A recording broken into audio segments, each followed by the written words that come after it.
I really love the art from the early days of Dungeons and Dragons, and that's why I'm doing the Artist Spotlight series, so we can take a look at the art of a particular artist from those early days who made these images that we all know and love. Today's Artist Spotlight focuses on Jim Roslof. Please stick around.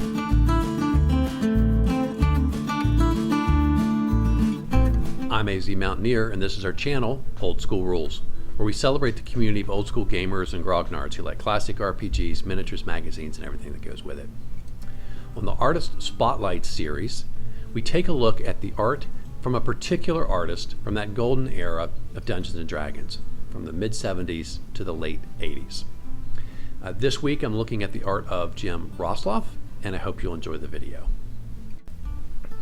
So Jim Roslof is one of those artists whose work I knew when I was younger, but I don't think I really recognized that Jim was the one who did so much of the art that I really liked.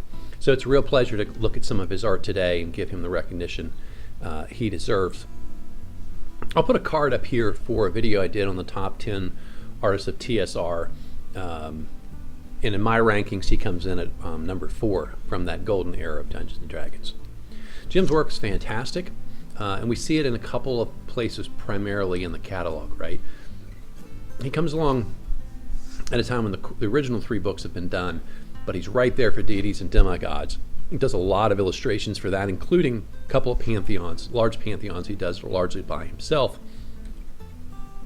And he does a lot of art for modules. He's got a number of covers that are pretty well known. In addition to that, he's got interior illustrations in a number of other modules here. And if you stick around to the end, I'm going to give you my top 5 illustrations and top 5 module covers. Just something fun to do as a way to talk in more detail about a few of his works. So Deities and Demigods, as I mentioned, he has several pantheons. Here, the Master of the Hunt almost was one of my top 5 illustrations. I love this illustration. It was so evocative to me when I was a kid, the kind of thing that you knew you were in trouble if this guy was coming after you. You've got he just looks wicked. His dogs look like they're breathing fire. It was a really well done illustration. He did illustrations for the Central American pantheon, and then he did a lot of illustrations, I think almost all for the Finnish pantheon as well.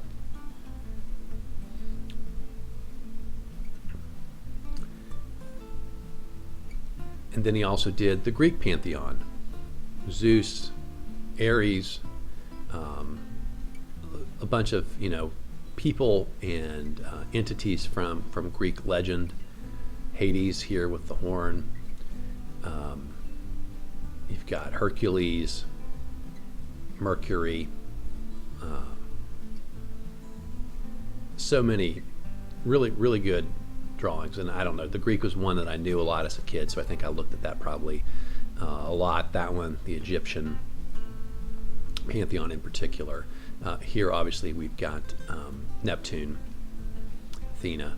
He also did this amazing action shot for the Japanese pantheon. But more than his Deities and Demigods book illustrations, for me, the work he did in the modules is probably even more stuff that I remember of his work. And so for these modules, he did obviously covers, front covers, but he also did a couple of rear covers. And so here is from C2 and S3.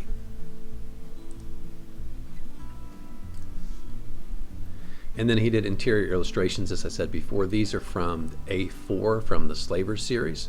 I really like I think they're kobolds down here at the bottom, just looking back, and that the expressiveness of their face as they seem to be turning around looking at you, right?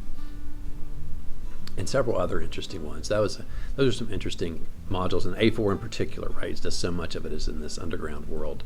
Really allowed his creativity to come into play here with some great drawings.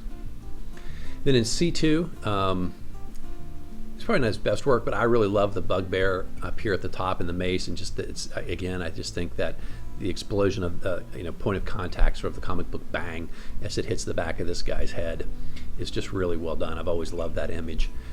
You've got the Medusa here. These adventurers are about to get a big surprise when this cloaked lady turns around and they get to see who she is. And then this drawing down here comes on the top comes from I1 module and then L1 module. And then this is from S2.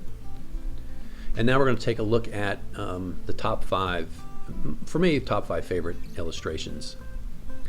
This one's from C2, and I really like the drawing here. A lot of great detail. I like the play of the reflection and his use of light and how he's doing that in the illustration as well. This one, some people maybe would rank higher. For me, it's certainly famous. It comes from B2. It's the interior cover from the Keep on the Borderlands. It's not my favorite piece of art, but it certainly is iconic, right? With these 3 folks engaged in melee with the owlbear. And the halfling, someone pointed this out the other day, he seems awfully happy for a guy who's fighting such a huge, dangerous monster. This is from S2, and I think it's a fantastic illustration. I mean, I really like the sense of foreshortening. I mean, this guy in the front in particular is what really makes me love this piece. He just looks like he's coming right out of the page towards you. Great sense of action and movement. Number 2 for me is going to be from Q1, Queen Demonwood Pits, and you've got iconic Roper here. You've got this guy all wrapped up, and you've got this giant spider, and you've got this party of adventurers who certainly looks like all of us when we went through that module. They're a little bit lost and in trouble. And then here we have this. I mean, just what a fantastic drawing from Deities and Demigods. This is Thor and Ragnarok, right, with his hammer fighting the serpent. Just a beautiful, beautiful piece of art. And then he did 5 covers, so these are just essentially me ranking them in order. Again, I'm no art critic. This is just my personal favorite. Number 5 is going to be from Q1, Party of Adventurers here, fighting these various giant monsters, or giant insects as monsters. It's the least of their problems in that module, right? Although I think that's Loth as the spider, so then maybe they are. Maybe this is the boss battle. Number 4, and this is from A2, from the Slaver series, and that purple guy on the front just really drew me in. I remember when I got this module as a kid.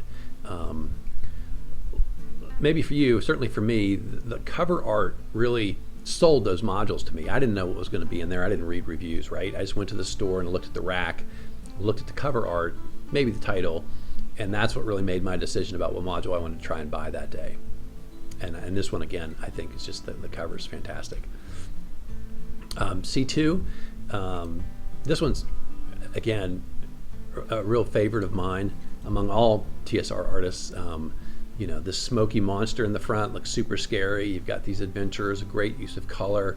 You didn't know what the heck was going to be inside this module, but it was going to be a serious and deadly encounter, right?